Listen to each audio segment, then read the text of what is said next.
do another wet fly today. This is the black moose. This also is in Ray Bergman's book on trout.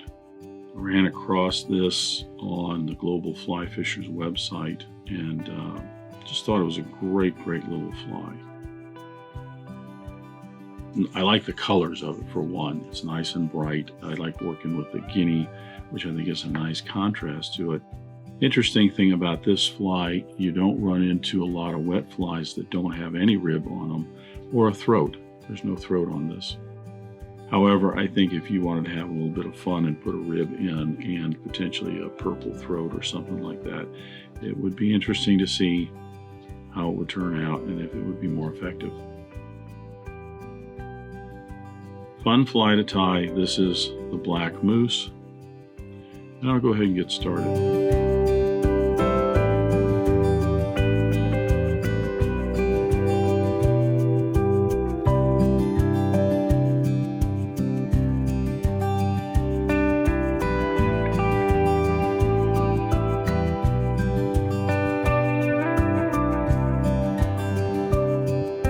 Start the black moose by placing my hook in the vise. This is a Mustad 33.99 in a size 4.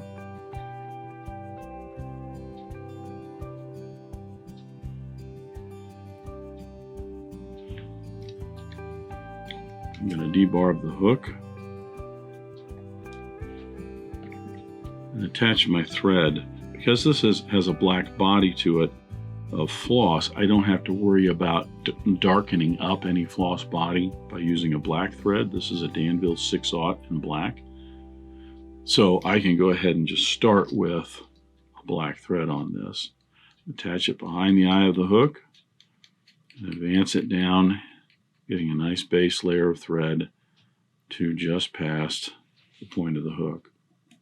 Here I'll tie in the tip. The tip on this is a silver tinsel. I'm using a Danville gold and Mylar tinsel in a size 14 for this. You want to tie this in with the gold side up so that we end up with a silver tip. Secure that in with 3 wraps. Turn my hook over. And now I'll wrap 4 wraps down and back up to create the tip.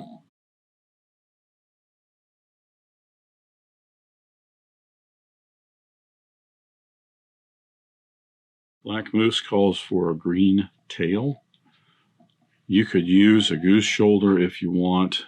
I'm just going to use a whiting hen hackle, or not hen hackle, rooster hackle. This is an American rooster.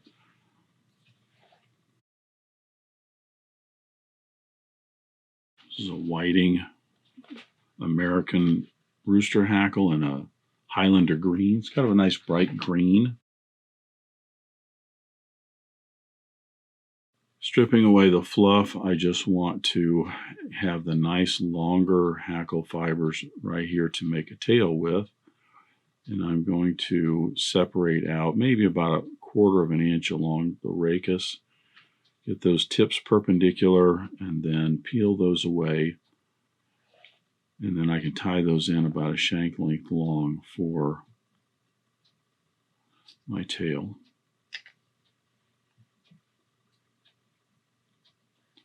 As I mentioned, there is no rib on this. So the body is just black floss. I'm using a Danville 4-strand Rayon in black for the body, and I'm going to use all 4 strands because this is a size 4 hook.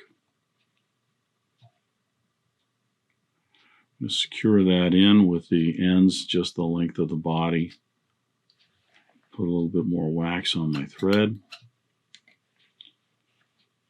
and then advance my thread down the hook shank, should say up the hook shank towards the eye, and touching turns to give myself a nice underbody for that floss.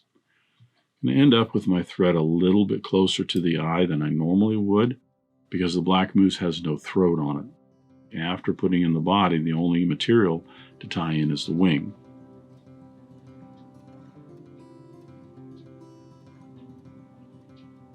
I'll apply that floss to make the body.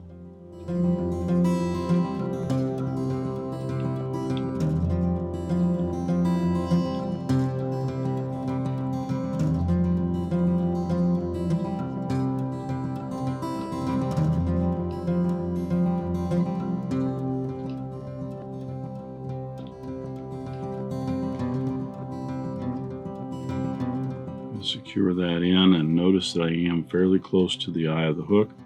That's fine. It gives me a nice long body on this. And as I mentioned, the only other material to tie in at this point is the wing. So I don't have to worry about making too big of a head on this. Bring my thread back about half an eye length right here, and we'll put in the wing. The wing on the black moose is made of Guinea and purple. So I'm using some a Guinea flight feather as well as a Goose Quill for this. I've already got slip already cut out here. So I'll peel that off. I'll match the tips up with the goose and peel that one off. Take your time with matching and marrying these up. It takes a little bit of finessing sometimes to get them right on top of each other, but just take your time with it and they should match up pretty good. They're not 100% perfect. You can play around with it a little bit, but for the most part, as long as you have a nice sweep there, I think you're good. Take my other side, doing the same thing, matching up the tips. In this case, my purple ended up being wider than the previous side, but that's fine. I think the Guinea's about right. So you get these gaps right here. You just have to just work that a little bit, and you can get that to close up. So I'll match up both sides, wanting to keep that center line of Guinea and purple right down the other one, so that they're nice, at least that center line between the two of them match up. Because then I'll flip this over, you can see I've got a little more purple and a little bit more Guinea on both sides. I can reach in my bodkin, peel out a little bit of purple, peel out a little bit of Guinea,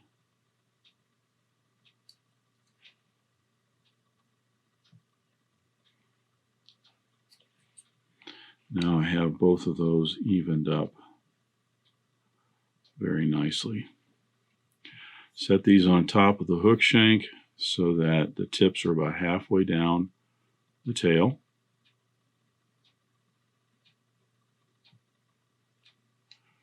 Tie these in with a pinch and loop. A few more wraps to secure it. And then we can take a look at our wing.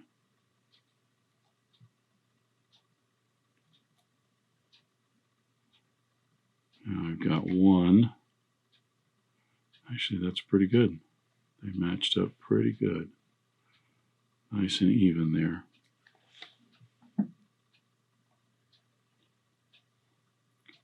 Trim away the excess.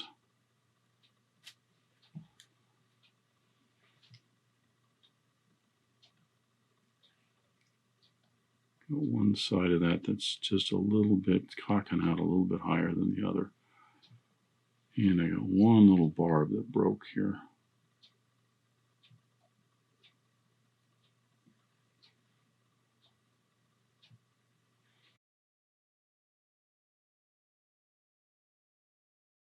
So I take my thread down to the eye of the hook, come back to make the head of the fly.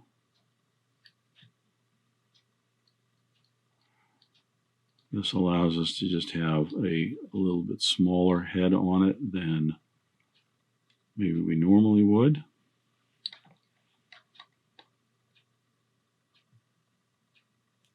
because as I mentioned, there's no throat on this.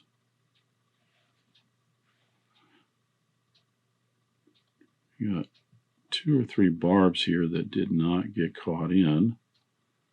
They're kind of being persnickety in terms of getting those out of there, because those will fall out as soon as you start fishing it. And that matches it up.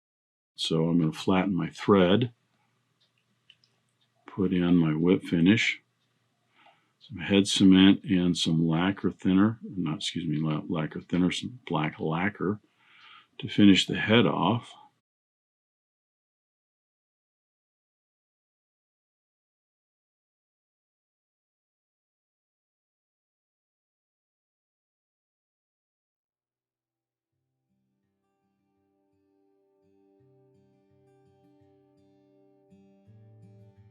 And the black moose will be all done.